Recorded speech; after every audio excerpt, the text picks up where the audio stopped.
Christmas is a time of hope for many people. The young child is hoping that Santa will bring the gift that they've always wanted. The parent who's hoping that Santa's gift will be just right. There's the shopper who hopes they can get a parking space, who hopes they can find what they need last minute. Christmas is all about hope. The hope of the person on their own who is longing to be with family or friends at Christmas. The hope of being wanted and needed.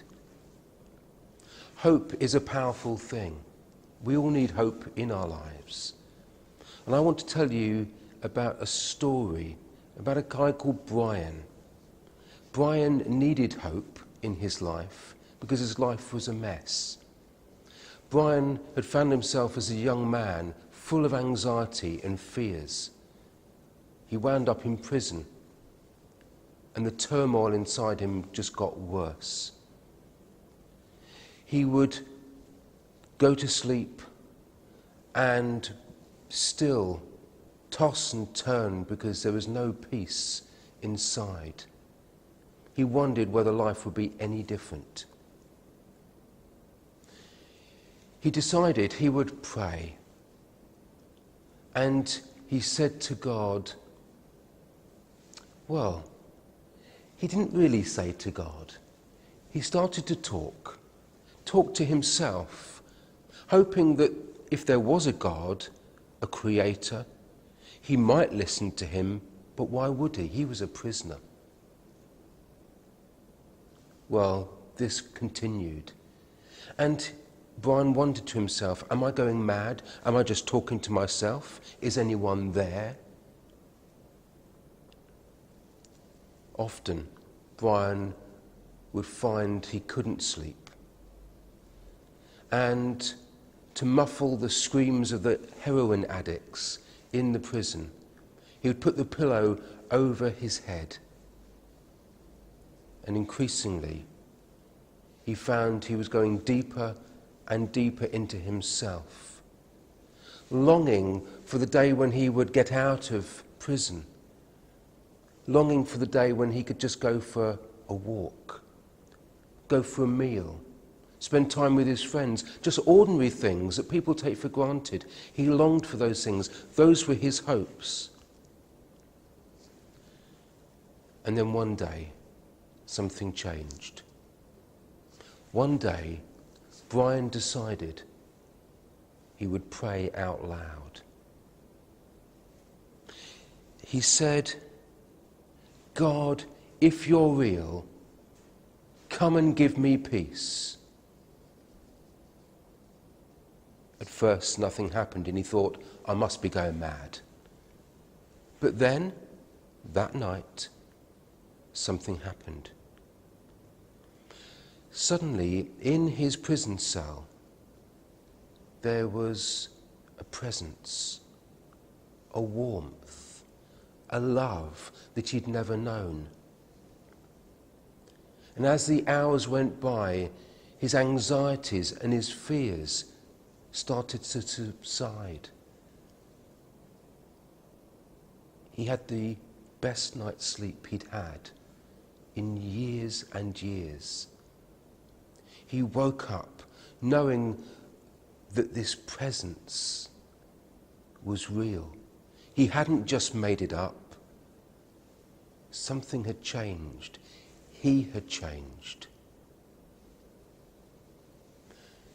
In time, Brian was released from prison. He became the international director of an organisation called 24/7 Prayer, which goes into prisons to listen to prisoners and to help them to pray, just as Brian had prayed all those years ago. Christmas is a story of hope for people like Brian who had no hope. For people today, maybe you listening, and you feel there's no hope for you. Of course, we remember that Christmas is celebrating the birth of Jesus. But then we have to ask ourselves, what happened when he grew up? You see, this baby who was rejected by his own people, who was hounded down by a tyrant, of a dictator, and fled as a young child to Egypt. Jesus knew what it was like to be a refugee and to be in a place where there was no hope. When he grew up, as he began his public ministry, he said these words, "The Spirit of the Lord is on me, because he has anointed me to proclaim good news to the poor.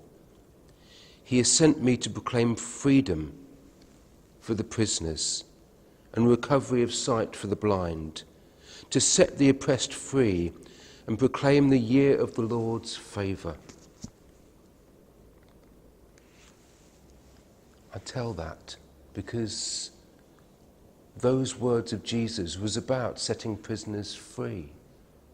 People who are still imprisoned through their circumstances, imprisoned through their lives. Christmas is about hope. Hope for people like Brian. For people maybe like you. Maybe this last year you've lost someone. They've died and you just feel hopeless.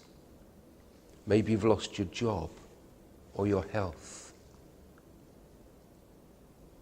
Whatever it is, there is hope. Christmas says hope is for you. Even though Jesus came 2,000 years ago, he came for all people.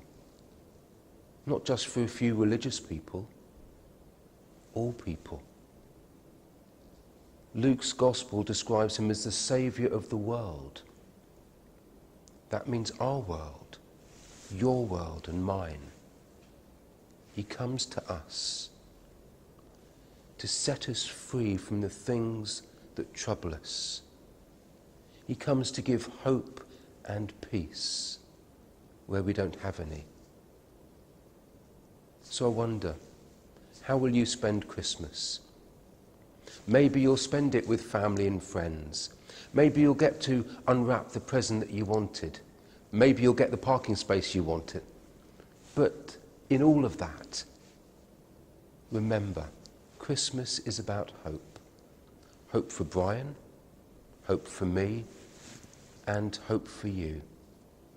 And I hope that however you spend your Christmas, whether it's with loved ones or alone, that you know that you're not alone.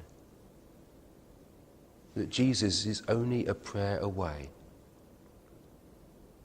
"God, if you're real, come and give me peace," said Brian. And God answered his prayer. And he'll answer yours too. That's the Christmas hope. May God bless you this Christmas.